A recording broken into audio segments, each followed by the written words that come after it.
Hello students, आज हम देखेंगे एक्सरसाइज थर्ड कोऑर्डिनेट ज्योमेट्री। तो सबसे पहले हमें ये समझना है कोऑर्डिनेट ज्योमेट्री क्या चीज़ होती है। देखिए, अगर हमें किसी भी थिंग्स या फिर किसी भी ऑब्जेक्ट का अगर हमें पोजीशन बतानी होती है तो हमें क्या चाहिएगा, एक रेफरेंस पॉइंट चाहिएगा। जैसे आसमान में बहुत सारे अगर स्टार ले लिए जाए तो अगर हम एक स्टार की पोजीशन बताना चाहेंगे तो हम सीधा नहीं बता सकेंगे कि वो किस तरफ है, लेफ्ट साइड में या राइट साइड में या फिर नॉर्थ में या साउथ में। क्यों नहीं बता पाएंगे? क्योंकि हमारे पास रेफरेंस पॉइंट नहीं है।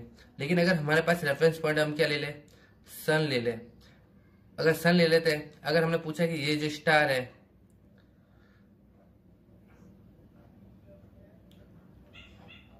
ये जो स्टार है ये सन के किस तरफ है, तो हमारे पास एक सन क्या हो जाएगा, रेफरेंस पॉइंट हो जाएगा। इस रेफरेंस पॉइंट के थ्रू हम बता सकते हैं कि जो स्टार है ये सन के राइट साइड में। अगर हम यहाँ पे कोई मून ले ले तो अगर हम आसमान में देखें तो हम ये बता सकते हैं कि ये मून किस तरफ है। ये हम बता देंगे कि ये सन के राइट साइड में। अगर सन नहीं होता, मान लेते हैं, तो हम क्या बोलते हैं कि ये जो मून है वो किस तरफ है। तो हमारे पास अगर रेफरेंस पॉइंट ही नहीं होता तो हम बता नहीं पाते कि मून लेफ्ट साइड में या राइट साइड में। तो किसी भी ऑब्जेक्ट की पोजीशन बताने के लिए हमको एक रेफरेंस पॉइंट चाहिए होता है। तो आपने जो ग्राफ की नोटबुक देखी होगी,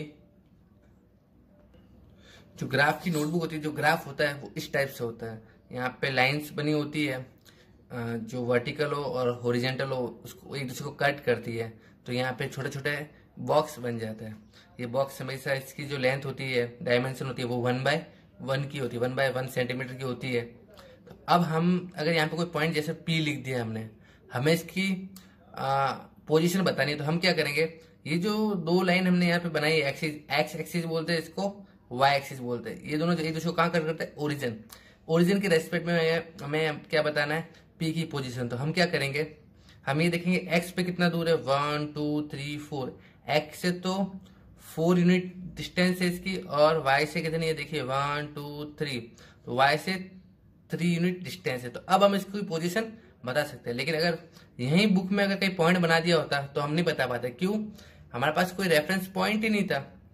अब क्योंकि यहाँ पे ग्राफ है तो हमने एक रेफरेंस पॉइंट ले लिया, ये ओरिजिन। इस ओरिजिन के थ्रू बताएंगे ओरिजिन से एक्स एक्सिस पे तो कितना दूर है, 4 यूनिट दूर है, और ओरिजिन से वाई एक्सिस पे कितना, 3 यूनिट दूर है। तो हमारे पास एक रेफरेंस पॉइंट हो जाता है, तो हम किसी की पोजीशन बता सकते हैं। जो डेली लाइफ के अंदर हमारे पास कोई ग्राफ होता नहीं है, तो अगर हमें किसी की पोजीशन बतानी होती है तो हम क्या बताते हैं, जैसे हम यहाँ पे 3 रो ले लेते हैं। मान लेते हैं यहाँ पे 3 रो है, फर्स्ट सेकेंड थर्ड। इसको नाम दे देते हैं ए, ये बी और ये सी। तो अगर हमें ये पूछना हो कि ए की पोजीशन क्या है तो हम क्या कंपैरिजन करेंगे, बी को देख लेंगे। हम बता देंगे जो रॉ ए है वो बी के क्या है, ये ऊपर की तरफ है, नॉर्थ साइड में है। और अगर हमने पूछ लिया हो कि सी की पोजीशन क्या है, सी किस तरफ है, तो हम क्या बताएंगे कि ये बी के साउथ में है, ये इसके नीचे है। तो इसकी डायरेक्शन हम बी के कंपैरिजन में बता सकते हैं। अगर बी ही रॉ नहीं होती यहाँ पे, तो अगर ये रॉ होती नहीं, सिर्फ हमने यहाँ लाइन खींच ली होती, अब बोलते हैं कि इसकी पोजीशन बताओ सी की, तो हम सी की पोजीशन नहीं बता पाते। क्यों? हम किससे कंपेयर करते हैं, ये जो सब स्पेस से खाली है और किसी से कंपेयर नहीं कर पाएंगे तो सी की पोजीशन में एग्जैक्ट नहीं बता पाएंगे। ठीक है, तो कोऑर्डिनेट ज्योमेट्री में यही बताती है, किसी भी ऑब्जेक्ट की जो पोजीशन होती है वो किसी दूसरे ऑब्जेक्ट, उससे हम कंपेयर करके इसकी पोजीशन बता पाते हैं। तो सबसे पहले लेते हैं exercise 3.1। How will you describe the position of a table lamp on the study table to another person. ये कह रहा है कि एक टेबल के ऊपर एक टेबल लैंप है, उसकी पोजीशन आपको बतानी है, आप इसको कैसे डिस्क्राइब कर सकते हैं। तो देखते हैं हम इसको कैसे कर सकते हैं। तो सबसे पहले हमने यहाँ पे एक टेबल बना दिया है। अब टेबल बनाने के बाद हमको उसको डिस्क्राइब करना है, तो इसके एंड हमें रेफरेंस पॉइंट लेने होंगे। तो क्या करेंगे, ये जो लंबा एज है उसको लिख देंगे यहाँ पे, ये लेफ्ट साइड में इसको लिख देंगे लेफ्ट लॉन्ग एज। यहाँ पे लिख देंगे यहाँ से राइट लॉन्ग एज। और ये क्या होगा, अगर हम इस तरफ खड़े हैं तो ये हमारा क्या होगा, नियरेस्ट शॉर्ट एज, और ये का फादर शॉर्ट एज, मतलब ये हमसे दूर है। अब अगर लैंप यहाँ पे रख दिया हमने, इस पॉइंट पे लैंप रखा, हमको बताना है, कैसे बताएंगे। तो हम ऐसे बता सकते हैं, एक पॉइंट ले लेंगे यहाँ से लेफ्ट एज का। लेफ्ट एज का क्या बताएंगे कि ये लेफ्ट एज से तो कितना है 20 सेंटीमीटर दूर है, और यहाँ से बता देंगे कि ये जो नियरेस्ट शॉर्ट एज है उससे हम 100 सेंटीमीटर डिस्टेंस पे दूर है। तो अब ऐसे करके हम इसकी पोजीशन यहाँ पे बता सकते हैं। ये हमने यहाँ लिखा है, table lamp is the located at the 20 centimetre from the left long edge. ये लॉन्ग एज से कितना है 20 सेंटीमीटर है, and 100 centimetre from the nearer short edge. ये जो पास का जो शॉर्ट एज है उससे 100 सेंटीमीटर डिस्टेंस पे है। इस टाइप से हम इसकी पोजीशन बता सकते हैं। इसकी पोजीशन बताने के लिए हमने रेफरेंस पॉइंट क्या लिया, ये एज। उसके बाद क्वेश्चन नंबर सेकंड है हमारा, लिखा है question number second, street plan. एक स्ट्रीट प्लान है, a city has two main road which cross each other at the centre of city. The two roads are along the north south direction and east west direction. आगे लिखा है, all the other street of the cities run parallel to this road and are the 200 meter apart. There are the 5 streets in each direction. Using the 1 centimeter equal to 200 meter, draw the model of city on your notebook. Represent the roads street by single lines. There are the many cross street in your model. A particular cross street is made by two streets, one running in the north south direction and another in the east west direction. Each cross street is referred to in the following manner. If the second street running in the north south direction and the fifth in east west direction meet at the some cross sections, then find will call this cross street.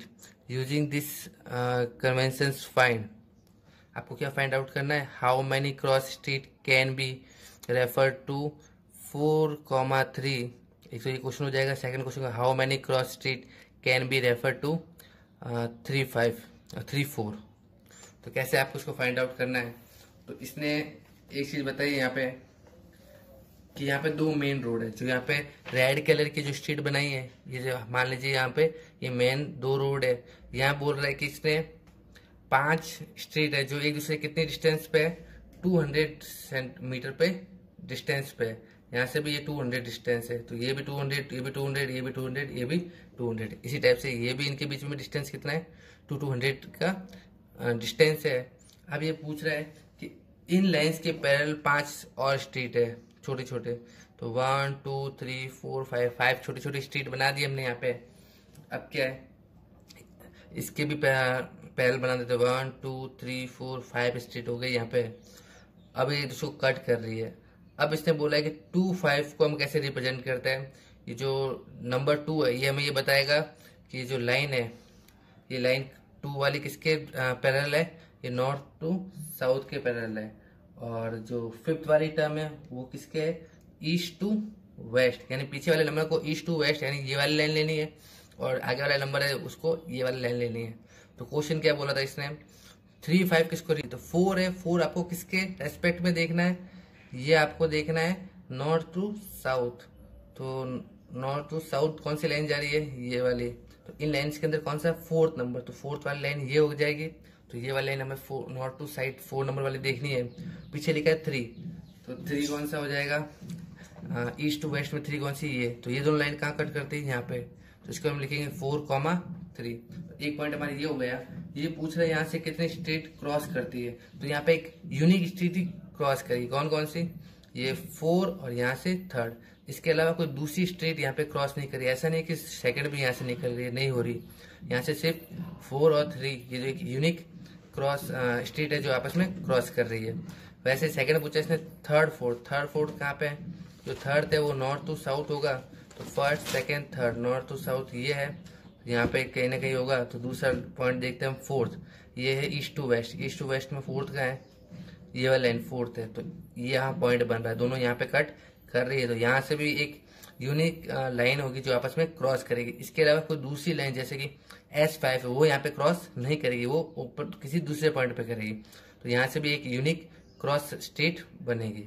इस type से दोनों question होगा तो हम कह सकते हैं two cross street are the uniquely found because the two reference lines we have the use for the locating the, क्योंकि हमने यहाँ पे इस पॉइंट को लोकेट करने के लिए सिर्फ दो स्ट्रीट को यूज किया यहाँ पे, इसलिए यहाँ पे क्या होगा, इन दोनों लाइन्स का एक यूनिक क्रॉस स्ट्रीट बनेगा।